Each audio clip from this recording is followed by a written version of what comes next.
Hello everyone, कैसे हैं आप सब। चलिए, अभी तक हमने जो टॉपिक पढ़ लिए हैं वो पॉल्यूशन तक कंप्लीट कर लिए हैं। अब हमारी एक नई यूनिट स्टार्ट होगी भाई, और ये यूनिट है सस्टेनेबल डेवलपमेंट के बारे में। जो सतत विकास लक्ष्य सुने होंगे आपने, तो वहीं से ये रिलेट करेगी टॉपिक, और बढ़िया से समझेंगे इसके बारे में आज, है ना। तो यहाँ से आज एक नई यूनिट स्टार्ट हो रही है, तो हेडलाइन डालिएगा सस्टेनेबल डेवलपमेंट। ये हमारी यूनिट का नाम है, ठीक है। चलिए, अब पहला टॉपिक आपको समझना होगा कि जब हम सस्टेनेबल डेवलपमेंट की बात करते हैं तो ये बहुत इम्पॉर्टेंट हो जाता है कि ये क्या है। तो यहाँ पे सस्टेनेबल डेवलपमेंट कुछ गोल्स होते हैं। अब वो गोल्स कब आए, कौन कौन से हैं, कितने हैं, ये जान लेते हैं, फिर उसके बाद कहानी की शुरुआत करेंगे। तो ये सितंबर 2015 की बात है। कब की बात है भाई? सितंबर 2015 की बात है। तो इस साल 17 गोल्स को लेके आया गया। कितने गोल्स को? 17 गोल्स को, कि भाई हम 17 गोल्स 2030 तक कंप्लीट कर लेंगे। ये भी याद रखिएगा, ईयर कब तक कंप्लीट कर लेंगे? 2030 तक। 2015 सितंबर में आए, 2030 तक लक्ष्य किया कि हम उस साल तक इन्हें अचीव करेंगे। तो इम्प्लीमेंट करने की बात आई, तो इसे इम्प्लीमेंट किया गया कब? इसे इम्प्लीमेंट किया गया 1 जनवरी 2016 को। तो कोई अगर आपसे पूछे कि बताओ एसडीजी गोल कब इम्प्लीमेंट हुए हैं, लागू कब हुए हैं, तो आंसर आपका 1 जनवरी 2016 होना चाहिए। कब आए? तो आपका आंसर सितंबर 2015 होना चाहिए। कब तक लक्ष्य रखा गया है? तो आपका आंसर 2030 होना चाहिए। 3 ईयर आपके पास आ चुके हैं। अब ये गोल्स कितने हैं? ये गोल्स हैं आपके 17। कितने? 17। अब इनको जरूर याद कर लीजिए। यूपीएससी यहां से क्वेश्चन हमेशा पूछता है, हर साल पूछता है। हर बार आप पेपर उठा लीजिए, एसडीजी गोल से क्वेश्चन आएगा ही आएगा। डायरेक्ट आएगा, डायरेक्ट नहीं आया तो घुमा के आएगा, घुमा के नहीं आया तो किसी रिपोर्ट से आएगा, रिपोर्ट से नहीं आया तो कुछ और टॉपिक जो वहाँ पे चर्चा में रहा होगा तो वहाँ से आएगा, लेकिन क्वेश्चन यहाँ से मिलेगा। क्लियर है? अब देखिए, सबसे पहला आपको याद रखना है नो पॉवर्टी, गरीबी ना हो। क्लियर हुई ये बात? दूसरा, जीरो हंगर। क्या है भाई? जीरो हंगर, कि भूखमरी भी ना हो। सेकंड, आपका स्वास्थ्य बढ़िया रहे, गुड हेल्थ एंड वेल, जो स्वास्थ्य है, वहाँ की स्वच्छता है, वो बढ़िया से बनी रहे। ठीक है। फिर दूसरा, आपका क्वालिटी एजुकेशन, बढ़िया पढ़ाई हो। पांचवा, जेंडर इक्वलिटी, बराबर हो सब, महिला पुरुष का भेदभाव ना हो, ये सब चीज़ें ना की जाए। छठा, क्लीन वाटर एंड आपका सैनिटेशन, आपका पानी स्वच्छ मिले, क्योंकि पानी अगर स्वच्छ नहीं मिलेगा तो फिर बीमारियां आएंगी। तो यहाँ पे छठा पॉइंट बहुत इंपॉर्टेंट हो जाता है। सातवां, एनर्जी के साथ रिलेट करता है कि अफोर्डेबल एनर्जी हो। ऐसा ना हो कि बहुत महंगी एनर्जी मिले तो बहुत सारे लोगों के घर में क्या हो, लाइट ही गायब हो जाए। ऐसा नहीं होना चाहिए। ठीक है, अफोर्डेबल हो और क्लीन एनर्जी हो। आठवां, decent work and economic growth, बढ़िया काम हो, ऐसा ना हो कि उसको काम करने में शर्म आए, ये सब चीज ना हो, अच्छा डिसेंट काम हो। नवा, इंडस्ट्री इनोवेशन एंड इंफ्रास्ट्रक्चर, आपको इंडस्ट्रीज भी बढ़ानी है, इनोवेशन भी करना है, इंफ्रास्ट्रक्चर भी बढ़ाना है, लेकिन सतत विकास को ध्यान में रखते हुए। सतत विकास का मतलब पता है ना, कि आने वाली पीढ़ी के लिए हम संसाधनों को सुरक्षित रखें। फिर 10वां आपका है रिड्यूस क्या, इनइक्वालिटीज, ऐसा जो इनइक्वालिटीज में थोड़ा सा विश्वास रखते हैं तो उसे कम किया जाए। ठीक है, तो रिड्यूस किया जाए। फिर 11 आपका सस्टेनेबल सिटीज एंड कम्युनिटीज, आपको ऐसे शहरों का निर्माण किया जाए जो क्या है, सस्टेनेबल हैं, सतत विकास के लक्ष्यों को ध्यान में रख के बनाए जा रहे हैं। 12वां आपका रेस्पॉन्सिबल कंजप्शन एंड आपका प्रोडक्शन।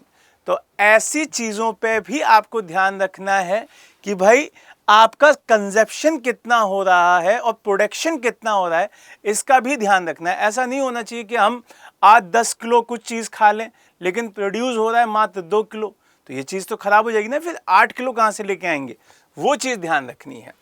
13वां बहुत ज़्यादा इंपॉर्टेंट है, क्लाइमेट एक्शन। इस पर तो आपने देखा ही होगा, पेरिस समझौता, COP21 जिसे हम कहते हैं, वो बहुत ज़्यादा इंपॉर्टेंट हो जाता है।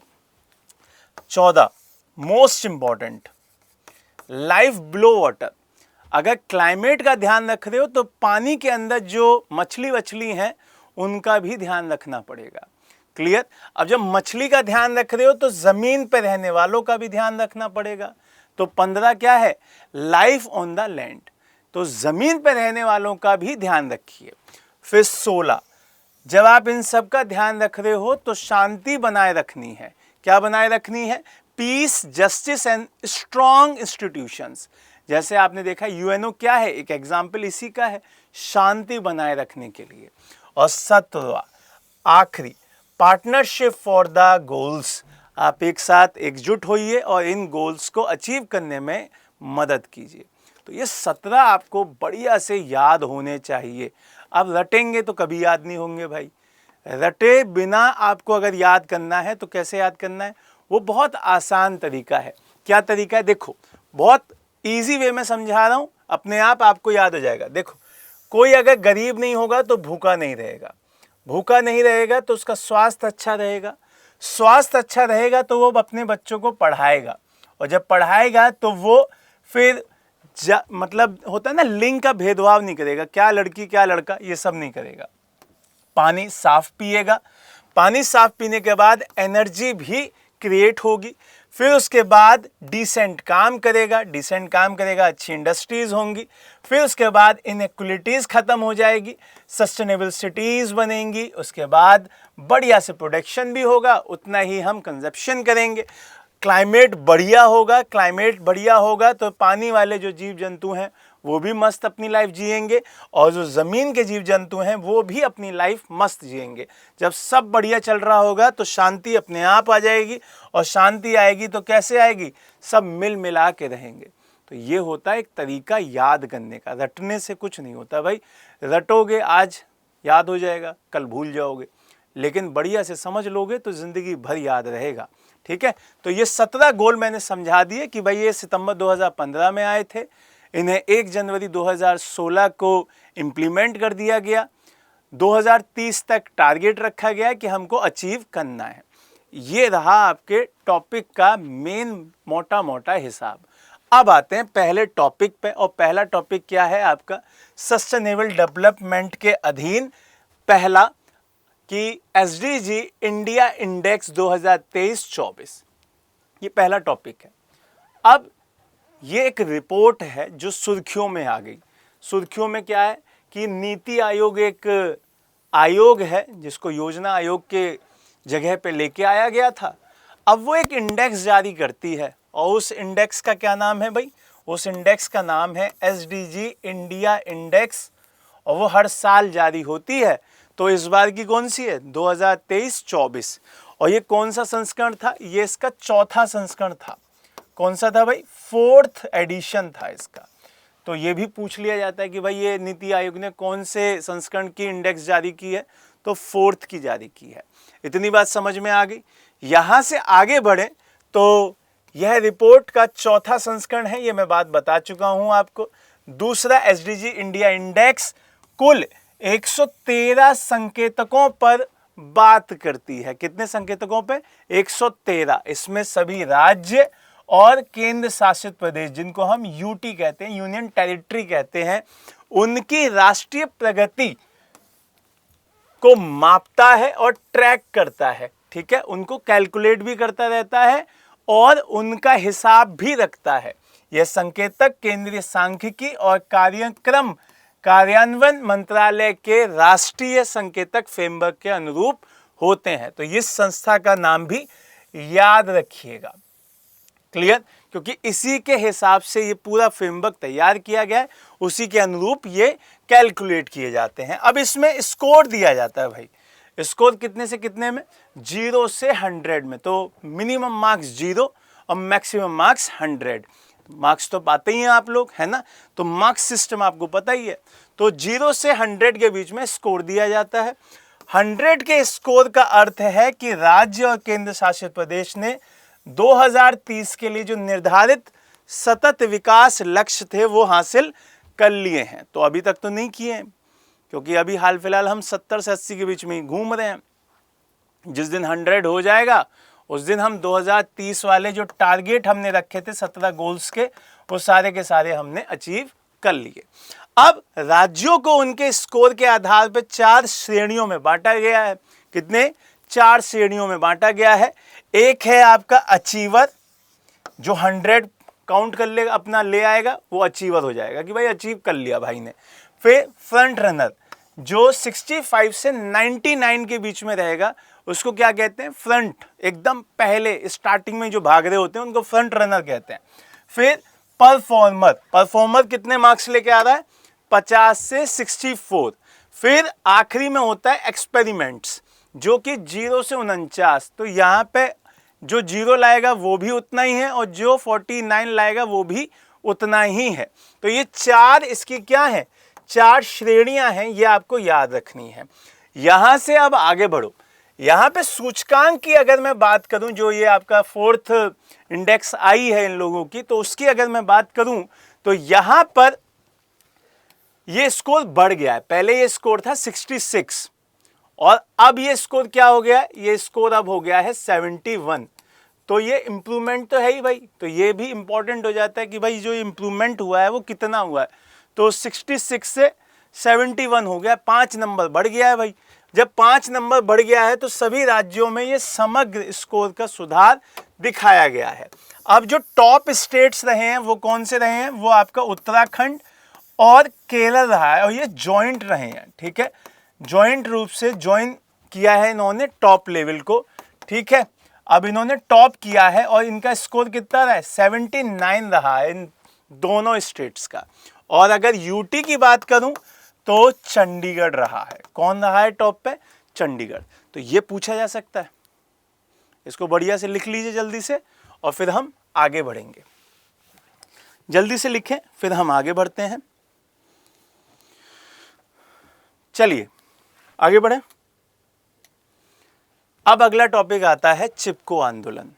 अब आप कहेंगे सर ये तो बहुत पुराना है, अब क्यों पढ़ा रहे हैं। क्यों पढ़ा रहा हूं, क्योंकि उसका एक रीज़न है। अब ये चर्चा में आ गया दोबारा से। क्यों दोबारा से चर्चा में आया, क्योंकि इसने एक बड़ी उपलब्धि हासिल की है। इसने 50 साल पूरे कर लिए हैं भाई। क्या कर लिए हैं भाई, 50 साल पूरे कर लिए हैं। तो 2023 में चिपको आंदोलन ने 50 साल कंप्लीट किए। कितने, 50 साल।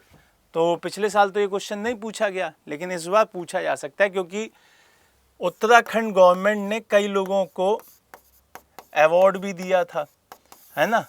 तो ये चीज़ आपको ध्यान रखनी है कि उत्तराखंड का जो चिपको आंदोलन था बहुत इम्पोर्टेंट था भाई, ठीक है। तो ये चीज़ अपने आप में इम्पोर्टेंट है। चलो अब इसके बारे में थोड़ी सी बात कर लेते हैं। चिपको आंदोलन के कुछ की पॉइंट्स के बारे में बात करते हैं। चिपको आंदोलन, पहली चीज़ तो आपको पता होगा कि पेड़ों के लिए यहाँ पे आंदोलन किया गया था, वनों की सुरक्षा के लिए। तो जब वहाँ पे वनों की कटाई की जा रही थी तो एक जगह पड़ती है रेनी गांव। कौन सी जगह पड़ती है भाई, रेनी गांव। और ये कहाँ पड़ती है, ये चमोली में पड़ती है। कहाँ पड़ती है, चमोली। और चमोली कहाँ है, उत्तराखंड। और उत्तराखंड में चमोली, चमोली का एक गांव है रेनी। क्या नाम है, रेनी। तो ये रेनी गांव की एक घटना है। वहाँ पे लोगों ने पेड़ काटने से मना करवा दिया कि भाई पेड़ नहीं काटने हमारे, ठीक है। तो ये वहीं की है। और इस आंदोलन की जो स्टार्टिंग है वो राजस्थान का एक वन आंदोलन था, उससे प्रेरित मानी जाती है। राजस्थान में एक वन आंदोलन पहले भी हो चुका था 18वीं शताब्दी में। उसकी जो होता है ना प्रेरणा, उसके तहत आपका चिपको आंदोलन स्टार्ट किया गया। पेड़ थे उससे चिपक गए कि भाई हम नहीं काटने देंगे, तो चिपको आंदोलन इस तरीके से नाम दिया गया था। चिपको चिपको, पेड़ों से चिपक गए।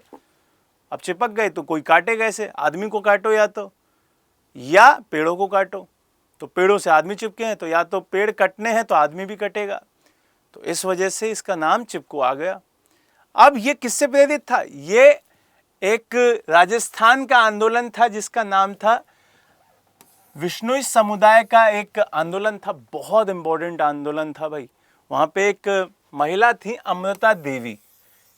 क्या नाम है? अमृता देवी। ये नाम याद रखिएगा।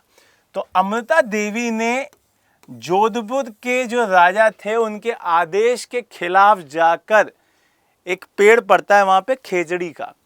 किसका? खेजड़ी।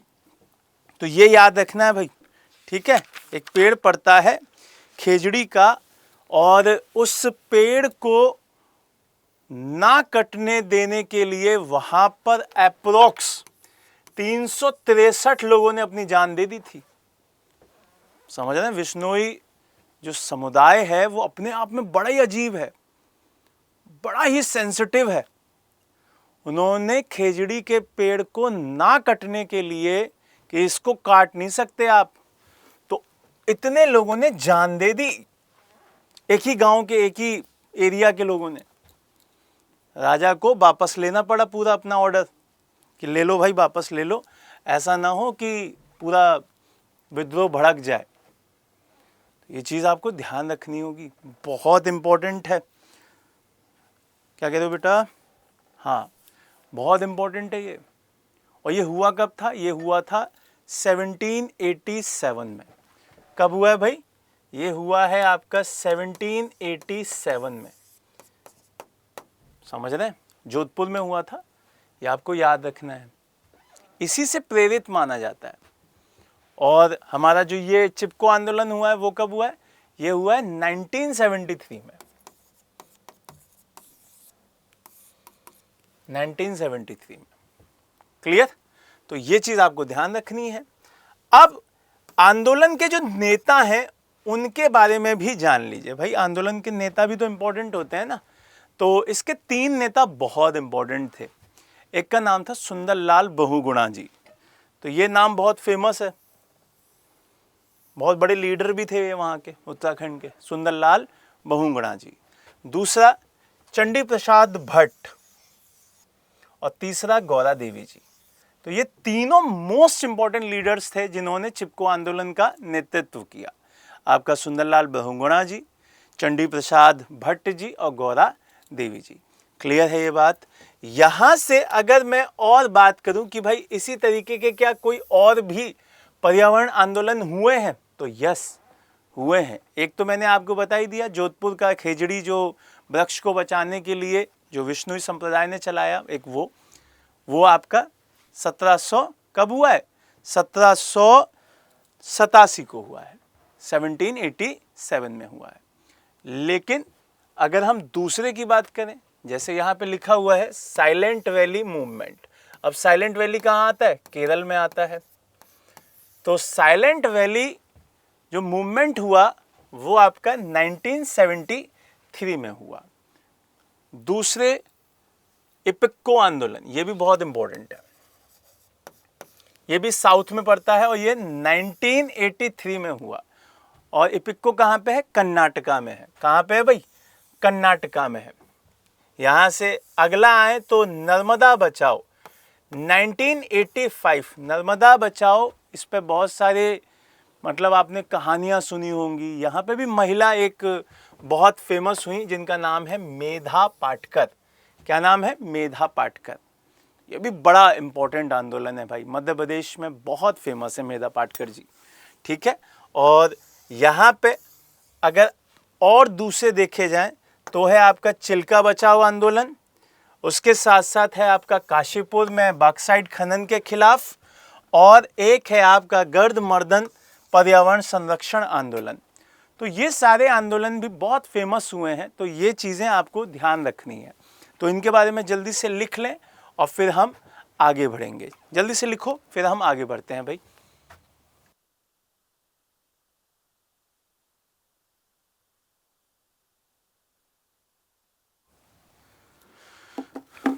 चलिए, अब यहां से आपका आखिरी टॉपिक है आज का, और वो टॉपिक क्या है? वो टॉपिक है पर्यावरण आर्थिक लेखांकन प्रणाली। पर्यावरण आर्थिक लेखांकन प्रणाली, जिसको हम इंग्लिश में कहते हैं system of environmental economic accounting, SEE, ठीक है, SEE, system of environmental economic accounting. और हिंदी में क्या कहते हैं भाई? पर्यावरण आर्थिक लेखांकन प्रणाली। चलो इसको समझते हैं। चलिए अब देखिए, अब ये न्यूज़ में क्यों आया इसको देख लेते हैं, ये सुर्खियों में क्यों है ये बात करते हैं। तो एक मंत्रालय है जिसका नाम है सांख्यिकी एवं कार्यक्रम कार्यान्वयन मंत्रालय। अब ये मंत्रालय अभी थोड़ी देर पहले हमने पढ़ा था। तो इस मंत्रालय ने एक रिपोर्ट जारी की, इन्वेई स्टेटस इंडिया 2024, और इसमें क्या है? एनवायरमेंट अकाउंट्स का ये पूरा का पूरा रिपोर्ट है, इन्होंने इंडेक्स जारी किया है, और इसका ये 7वां अंक जारी हुआ है, 7वां संस्करण मान लीजिए, 7वां बार ये जारी किया गया है, ऐसे समझ लीजिए। तो ये हमें समझना होगा। चलिए देख लेते हैं भाई क्या क्या है इसके बारे में। सबसे पहले यह पर्यावरण आर्थिक लेखाओं का एक संकलन होता है, और ये एक क्या है? सहत अंतरराष्ट्रीय फ्रेमवर्क है। कैसा है? अंतरराष्ट्रीय फ्रेमवर्क है। दूसरा, ये अर्थव्यवस्थाओं और आपके पर्यावरण के बीच में अंतःक्रिया के साथ साथ पर्यावरणीय परिसंपत्तियों के जो स्टॉक हैं और उनमें बदलाव का भी क्या करता है? वर्णन करता है, क्योंकि लेखांकन है। लेखांकन का मतलब होता है पूरी रिपोर्ट जारी करना कि भाई कहाँ से क्या क्या पैसा है, क्या क्या उससे व्यापार हो रहा है, ये सब कुछ उसी में आ जाता है। तो ये इन दोनों के बीच में क्या क्या अंतःक्रियाएं हो रही हैं, उसकी वजह से आपका जो पर्यावरणीय परिसंपत्ति है उसके स्टॉक्स में क्या क्या चेंजेस हैं, वो सब कुछ यहाँ पे वर्णित किया गया है। दूसरा, अगर हम SEE के दोनों पक्ष हैं, 2 पक्ष हैं, वो क्या क्या है भाई?